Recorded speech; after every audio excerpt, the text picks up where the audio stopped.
تبارك الذي بيده الملك وهو على كل شيء قدير الذي خلق الموت والحياة ليبلوكم أيكم أحسن عملا وهو العزيز الغفور الذي خلق 7 سماوات طباقا ما ترى في خلق الرحمن من تفاوت فارجع البصر هل ترى من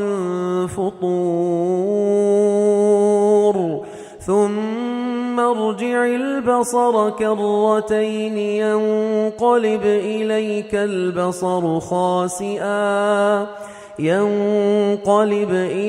البصر خاسئا وهو حسير ولقد زينا السماء الدنيا بمصابيح وجعلناها رجوما للشياطين وأعتدنا لهم عذاب السعير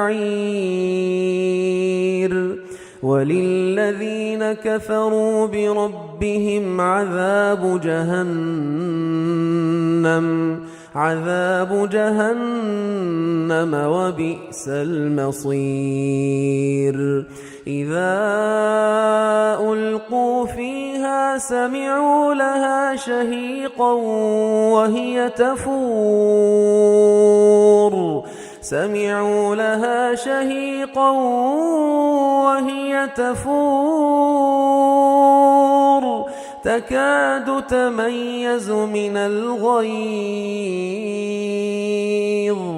تكاد تميز من الغيظ كلما ألقي فيها فوج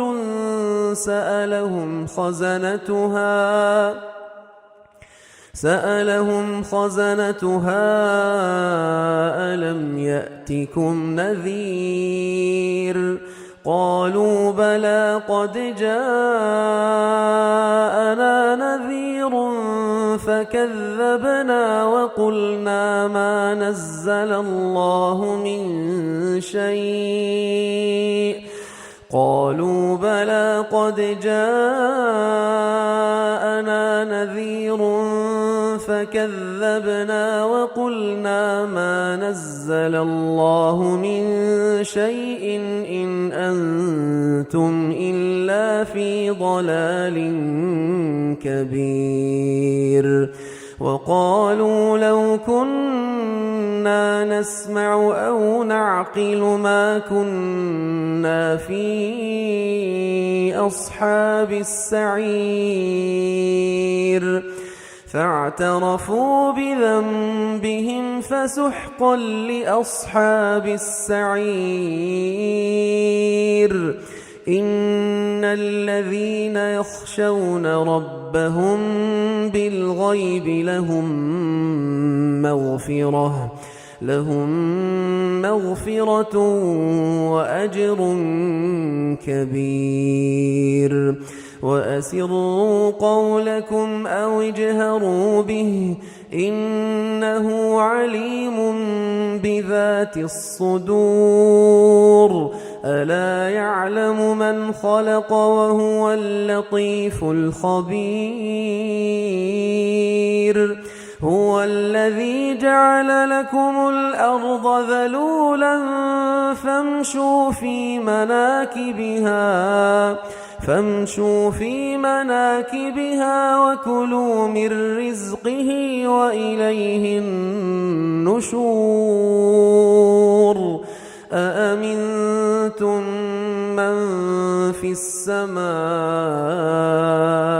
أن يخسف بكم الأرض فإذا هي تمور أم أمنتم من في السماء أن يرسل عليكم حاصبا أن يرسل عليكم حاصبا فستعلمون كيف نذير ولقد كذب الذين من قبلهم فكيف كان نكير أولم يروا إلى الطير فوقهم صافات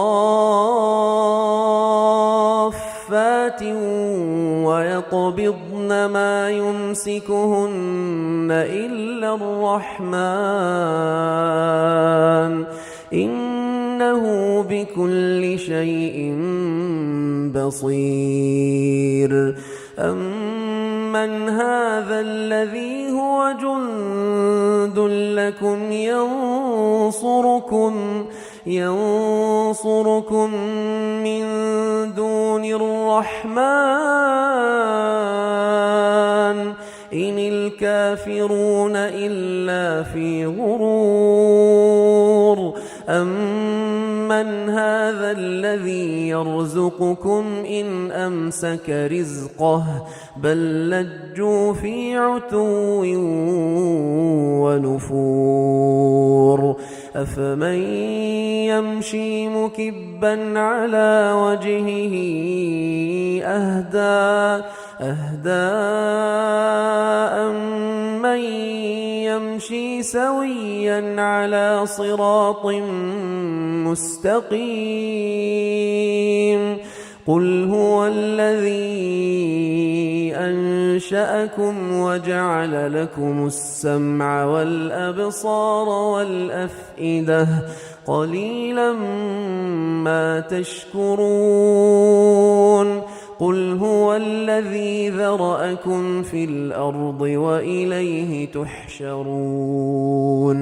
ويقولون متى هذا الوعد إن كنتم صادقين قل إنما العلم عند الله وإنما أنا نذير مبين فلما رأوه زلفة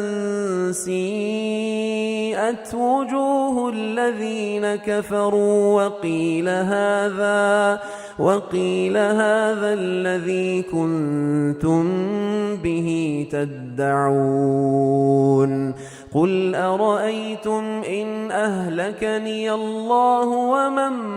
معي أو رحمنا فمن يجير الكافرين من عذاب أليم قل هو الرحمن آمنا به وعليه توكلنا فستعلمون من هو في ضلال مبين قل أرأيتم إن أصبح ماؤكم غورا فمن يأتيكم بماء